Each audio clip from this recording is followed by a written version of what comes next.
Welcome to my YouTube channel study platform. मैं हूं अयाज अहमद और आज हम पढ़ने जा रहे हैं .22 राफेल के बारे में।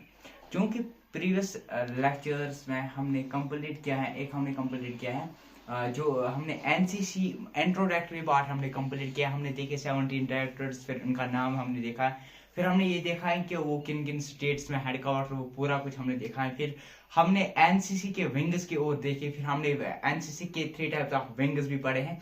इसके अलावा फिर हमने जो है मतलब एनसीसी कैंपस के रिलेटेड पढ़े। फिर हमने मतलब इसके सेकंड लेक्चर में हमने देखा कि एनसीसी जो ब्रांच है, एनसीसी में जो हेडक्वार्टर वगैरह वो सारे कुछ पढ़े हमने। फिर हमने रैंक्स पढ़े जो एनसीसी कैडेट्स को दिए जाते हैं, वो रैंक्स पढ़े हमने।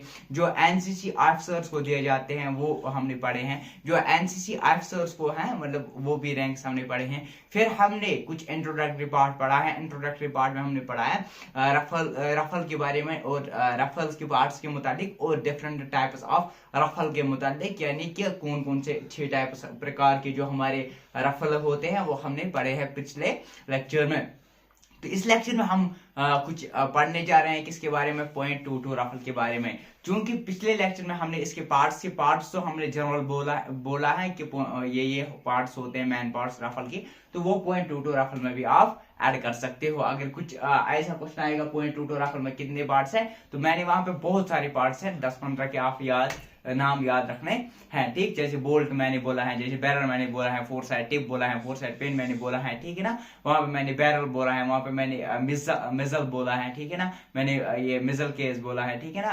ट्रिगर बोला है, ठीक। वो पूरा कुछ मैंने वहां पे अच्छे से एक्सप्लेन किया है। इस लेक्चर में हम देखेंगे .22 नंबर 2 MK4 राफेल के बारे में और .22 डिलक्स राफेल के बारे में। आइए देखते हैं कुछ चीजें जो हमें जानकारी जो हमें पता होनी चाहिए।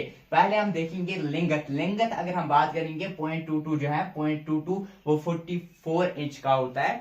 और .22 डिलक्स, और हम कर रहे हैं बात, पहले ही मैं बता रहा हूं, .22 नंबर 2 MK4 राफेल और .22 डिलक्स राफेल की बात कर रहे हैं हम। अगर हम .22 नंबर 2 MK4 की बात करेंगे तो उसकी जो लिंगत है वो होती है 44 इंच और .22 डिलक्स राफेल की होती है 43 इंच।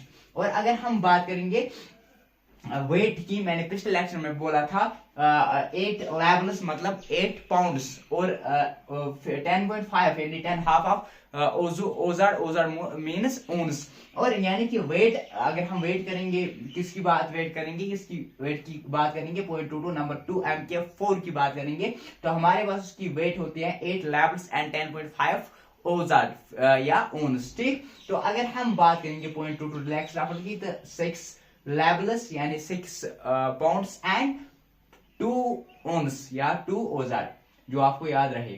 तो मेजल वेलोसिटी की बात करेंगे तो मेजल वेलोसिटी जो है वो दोनों में सेम होती है, वो होती है 2700 मीटर पर सेकंड किसकी होती है, .22 नंबर 2 MK4 की भी और .22 डिलक्स राफेल की भी होती है 27 मीटर पर सेकंड। और मेजल कैपेसिटी की अगर हम बात करेंगे तो वो होते हैं 10 राउंड्स, दोनों को होते हैं 10 राउंड्स। .22 नंबर 2 MK4 को भी और .22 डिलक्स राफेल को होते हैं मेजल कैपेसिटी कितनी, 10 राउंड्स। अगर हम इफेक्टिव रेंज की बात करेंगे तो रेंज की अगर हम बात करें, कहां तक इफेक्टिव रेंज इनका है, तो वो है 1700 यार्ड। दोनों की जो हमारे पास दो राफेल है .22 MK4 .22 number 2 MK4 and .22 deluxe Rafale, दोनों की जो ये होते हैं इफेक्टिव रेंज वो होती है 700 यार्ड। 700। अगर हम रेट ऑफ फायर की बात करें तो हमारी जो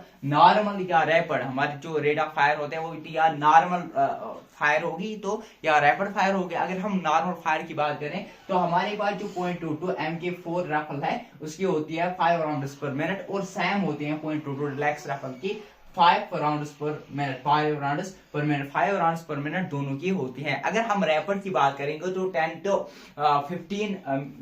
15 राउंड्स पर मिनट होते हैं दोनों की, 10 to 15 पर राउंड्स होती है। हमारे पास जो रफल है 0.22 नंबर 2 MK4 और 0.22 डिलक्स रफल, दोनों की क्या होती है, रैपिड होती है 10 to 15 हमारे पास होते हैं 10 to 15 राउंड्स पर मिनट। और अगर हम बात करेंगे इसकी नॉर्मल रैंड की तो होते हैं 5 राउंड्स पर मिनट। और नंबर ऑफ ग्रूव्स अगर हम बात करेंगे इन अ बैरल 0.22 रफल की, अगर हम जर्नल की बात करेंगे नंबर ऑफ ग्रूव्स जो प्रेजेंट होते हैं वो होते हैं बैरल में कितने, 2। और साइज ऑफ ऑयलिंग चंडी used 0.22 the rifle that is 4 inch and half, 4 inch and into half, ठीक, मल्टीपल एंड नहीं है, 4 इंच इनटू हाफ इंच, ठीक, या 0.5 इंच। साइज ऑफ क्लीनिंग चंडी used in 0.22 rifle barrel is 4 inch into half, ठीक, same ये होती है 4 इंच इनटू हाफ, ठीक। तो अगर हम बात करेंगे पोजीशन ऑफ फायरिंग, तो हमारे कितने प्रकार की फायरिंग होती है, ये भी मैंने इसी के लिए साथ एडअप किया था। तो करना था ये इंट्रोडक्टरी पार्ट में, वहां मुझे बोल ही गया, तो इसलिए मैंने यहाँ पे एडअप किया हमारे टाइप ऑफ फायरिंग, यानी कितने प्रकार की फायरिंग होती है। हमारे 4 फायरिंग पोजीशंस हैं। एक हमारे पास है लाइंग पोजीशन, लेट के टोटली, ठीक है ना, लाइंग पोजीशन है, नीलिंग पोजीशन है और सिटिंग पोजीशन है, और चौथी कौन से है, और हमारे पास स्टैंडिंग पोजीशन है। स्टैंडिंग पोजीशन, ये पोजीशन जो होती है ना, ये पोजीशन है स्टैंडिंग पोजीशन, ये होती है स्टैंडिंग पोजीशन, ठीक। इसके अलावा नाइलिंग पोजीशन में आपको कैसे समझाऊंगा, नाइलिंग जैसे नीलिंग पोजीशन, यानी नीलिंग की ओर से जो पोजीशन, मतलब फायरर जो भी फायर हमारे पास जो एनसी कैडर होता है, एक तो वो करते हैं क्या, स्टैंडिंग फायर यानी कि स्टैंड होके जो फायर करेगा उसको स्टैंडिंग बोलते हैं। अब राइट है या लेफ्ट हैंडेड है वो इस पे करते हैं, मतलब वो राइट हैंडेड है या लेफ्ट हैंडेड, उसी हिसाब से वो जो अपनी रफल ले लेता है।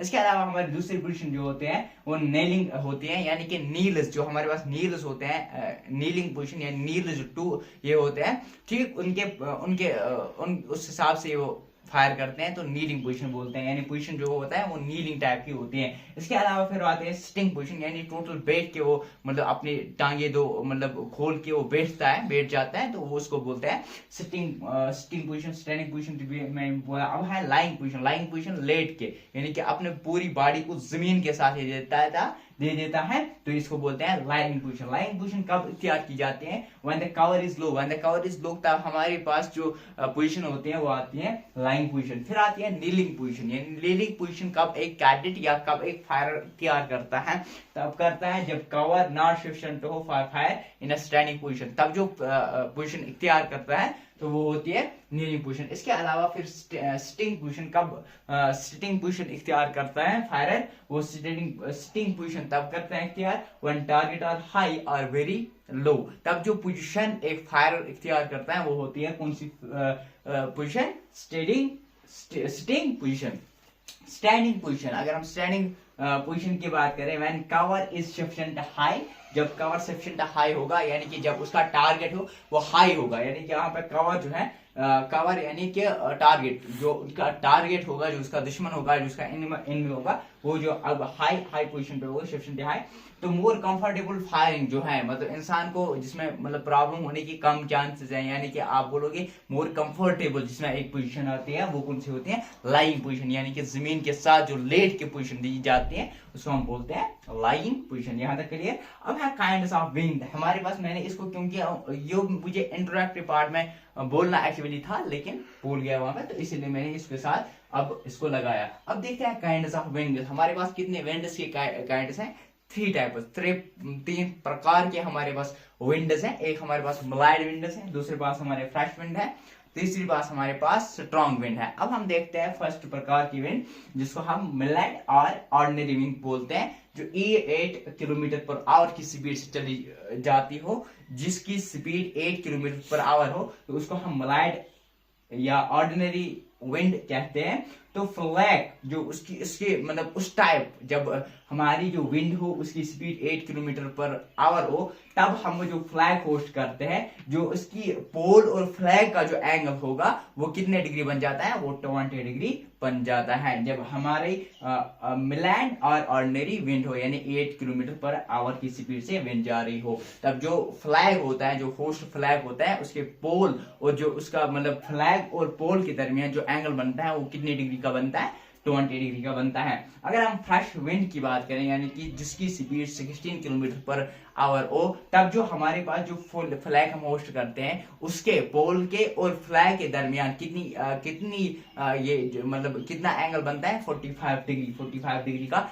एंगल बन जाता है। अगर हम स्ट्रॉन्ग विंड की बात करें जिसकी स्पीड 32 किलोमीटर पर आवर होगी, तो जब हम उस टाइम जो हम फ्लैग होस्ट करते हैं उसके उस पोल और जो हमारे पास फ्लैग है उसके जो दरमियान, जो पोल और फ्लैग के दरमियान कितने डिग्री का एंगल बनता है, 90 डिग्री का। आए देखते हैं एक बार फिर से, थोड़ा सा पढ़ते हैं, देखते हैं। देखो हमने क्या क्या पढ़ा आज, हमने आज पढ़ा .22 नंबर 2 MK4 रफल के बारे में, और .22 डिलैक्स रफल के बारे में। Length, weight, muzzle velocity, muzzle capacity, effective range, rate of fire, normal और रैपिड हमने पढ़ा है। फिर हमने ये दो पढ़े। फिर हमने पोजीशन कितने प्रकार के पोजीशन होते हैं, fire position of firing by rifle, कितने प्रकार के एक फायर कर सकता है, 4 प्रकार के फायरिंग टाइप है जो हमने अभी पढ़े हैं, lying position, kneeling position, standing position and sitting position. और मोर कंफर्टेबल कौन से हैं, ये इंपॉर्टेंट है, lying position is a more comfortable position for a fire to fire. तो काइंड्स ऑफ जो विंड है वो मलाइड है या ऑर्डिनरी विंड फर्स्ट टाइप, और फ्रस्ट विंड और स्ट्रांग विंड। जो मलाइड है उसकी जो विंड की स्पीड होती है वो 8 किलोमीटर पर आवर होती है। तो जो पोल और फ्लाई के दरमियान जो मतलब एंगल बनता है वो कितने डिग्री बनता है, 20 डिग्री बन जाता है। ठीक, अगर हम दूसरे विंड की बात करें, फ्रस्ट विंड, जिसकी स्पीड 16 किलोमीटर पर आवर की स्पीड से जाता है, तो जो फ्लैग और जो पोल के दरमियान जो एंगल बन जाता है वो बनता है 45 डिग्री। अगर हम स्ट्रॉन्ग विंड यानी जिसकी स्पीड 32 किलोमीटर पर आवर होगी, फ्लैग जो पोल और फ्लैग के दरमियान 90 डिग्री एंगल बन जाता है। तो यहाँ तक क्लियर। तो मिलते हैं अगले लेक्चर में, तब तक बने रहे हमारे यूट्यूब चैनल के साथ। Study platform like share subscribe करना ना भूलिए।